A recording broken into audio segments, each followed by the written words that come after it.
Talking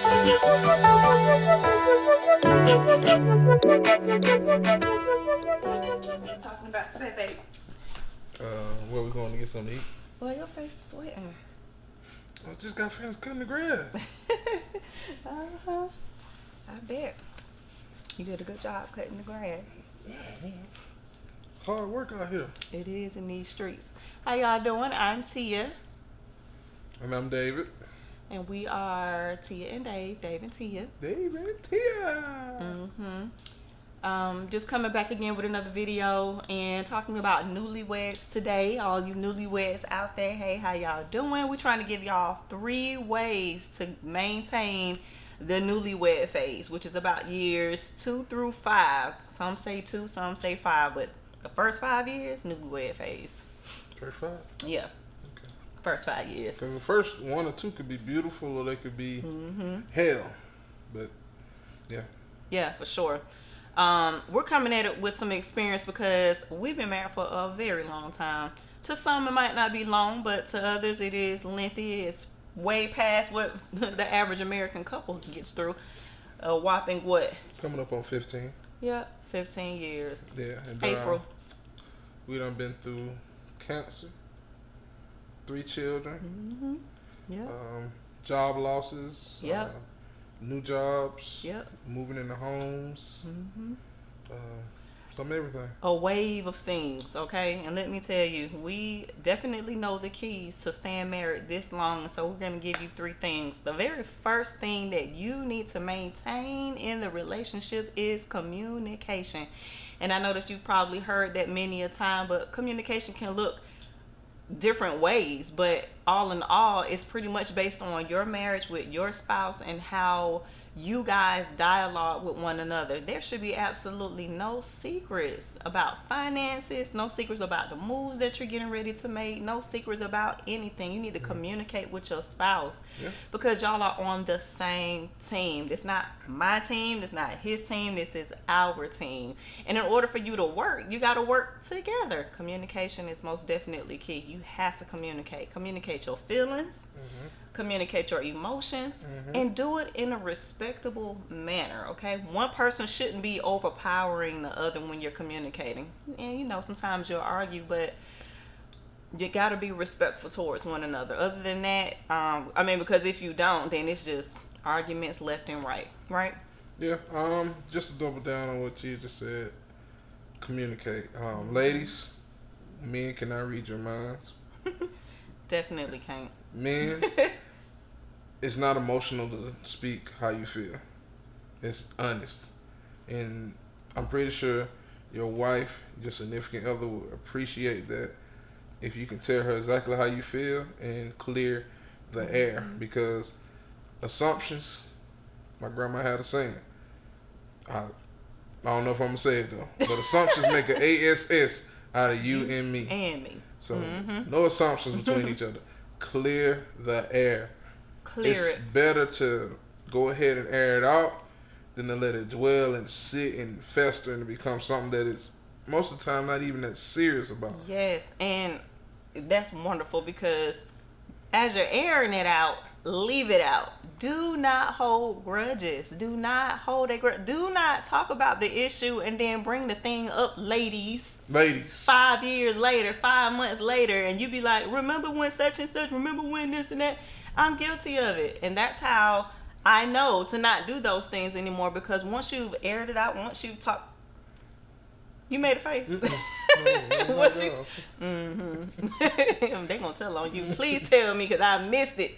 I see it when I re-roll this back.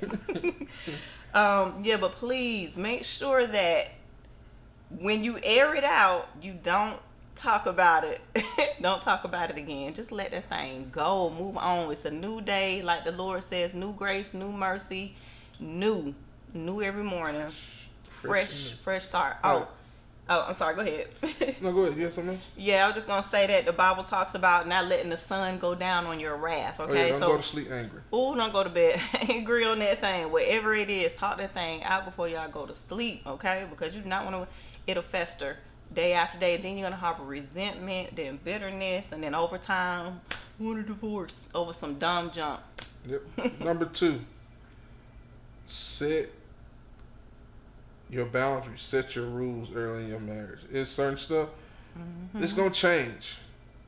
It's gonna change, but Yeah. set your rules. Set the stuff that you expect for your wife. Set the stuff. I ain't gonna even say expect, but you would like from your wife Yeah. and your husband. Like, if your husband work late, call me when you working late, babe. You know, if you Yeah. work somewhere where you can't get called, let your wife know or your husband know. Look, between these hours, babe, you can't call me, but I promise you, I will call you at the end of this stuff. Yeah. That way, it's no whispers in the ears, because doubt and confusion can create some of the worst Assumptions. things. Again, assumptions. Yeah. So, set your rules with your mate. From everything from how bills are getting paid. Because the things is, all these rules are dynamic. Yeah. They gonna change. Yeah, they will. No, if your husband or wife hasn't changed in a couple of years, you might want to worry about them, because Something people wrong. are supposed to grow. And evolve. Yeah. But set your rules, get your standards, and come to an agreement on these. Not, because you the man, you need to do this, or because you the wife, you need to do this. This is a balance. This is a union. Yeah. This is equal playing ground. Yeah. Team. T-E-A-M. And then team and mate use the same letters, so that's your mate. Teammate. Yeah. See? Obviously, because you want the thing to work out, so y'all gotta work together. Numero tres. Tres. Yeah. Listen, you gotta make love. Romance. Romance. You courted. That's the old school term. Some of y'all don't know nothing about that. Courted. Great grandmama used to say that word. Y'all to pursue one another when you were dating. You took her out. You bought him things. Y'all came together as boyfriend and girlfriend in the sense of making sure that you were romantic in the romantic department. And you did a lot of things for one another. You considered one another. The key to it is to keep that butterfly game up. Keep the butterflies rolling in the stomach, even as time progresses and the honeymoon phase wears off, because it will. But you got to learn how to keep that honeymoon phase going. You just got to keep working at it. Keep romance in the marriage.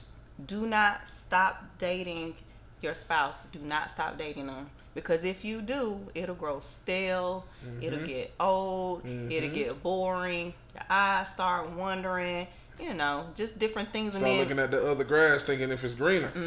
Yeah, and too many, married couples become unhappy in their marriage because their spouse is not paying attention. God created us to be relational. He created us to adore one another and to honor one another in that factor. And so don't neglect your spouse, because if you do, it'll get lonely for the other spouse, and they'll end up looking sideways. And although they shouldn't, but that's what usually happens. So you want to make sure that romance is still in the game, and it's easy to do, and then it's not necessarily spending money. You just got to learn what your spouse wants. For me, I'm not asking him for Birkin bags. I'm not asking him for Prada, Gucci, and all of that. I don't care about none of that stuff. Yes, thank God. Like, I don't pressure him to buy me those things. If you're that type of woman, you have, that type of a man that wants to give you those things, I'm not saying that there's anything wrong with that, but I'm not that type. I'm a very simplistic person. I just want his time. That's all I want. Us spending time together, right? That's all I want. That's all I communicate to him about. It ain't just time. She likes to fancy eats. Yeah, she gonna eat. She gonna eat, and it ain't gonna be no $20 a person. It's all right though. I ain't got no problem doing that. I like to eat too. So we both are foodies. She took me to experience new foods. But fellas, I saw a meme today, and I was like, that's a good meme.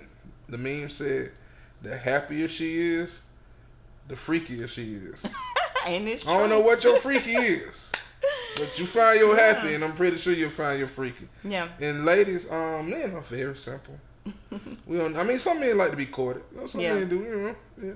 Men still want to be told that they look good too. It ain't just us. They want to be complimented. Yeah, they do. They want to be, like, I decided to take us to Dubai. Yeah, I took us on a trip to Dubai, and I gifted him with that. And we really enjoyed ourselves, and it was just a wonderful time that we had together. So, ladies, society tends to make it be about the man doing things for us, but we got to do things for our men too, So take that into consideration, because again, it's a partnership. It ain't just about you all the time. You got to treat your man, you know what I'm saying? So, yeah, I mean, if you don't have any kids, and your husband come home at a certain time, they be cooking in that kitchen with an apron on. Just an apron. Just an apron. Mm-hmm. Fellas, hey, in the middle of the night or in the morning, just rub her feet, rub her back. It's simple stuff like that get you points, and those points add up. And I promise you, it's worth it. Massage him too. Oh my God, I know too many ladies personally that will not massage their man, and it's just puzzling to me. They won't massage the feet. I mean, I'm pretty sure. I hope they massage. Child, they say they don't massage nothing, especially the feet. That was one of the things that they ever. I ain't massaging no feet. Feet is feet. I mean, some men got ugly feet. Some women do too, but women, we try to take care of our feet. Mary washed Jesus' feet with her hair. So Jesus had some pretty feet. How you know that, man? Jesus walked 1,000,000 miles with sandals on. I don't know. Both Daniel and John saw his feet bronzed. Okay, that means it was sunbaked. Beautifully bronzed. He's so funny.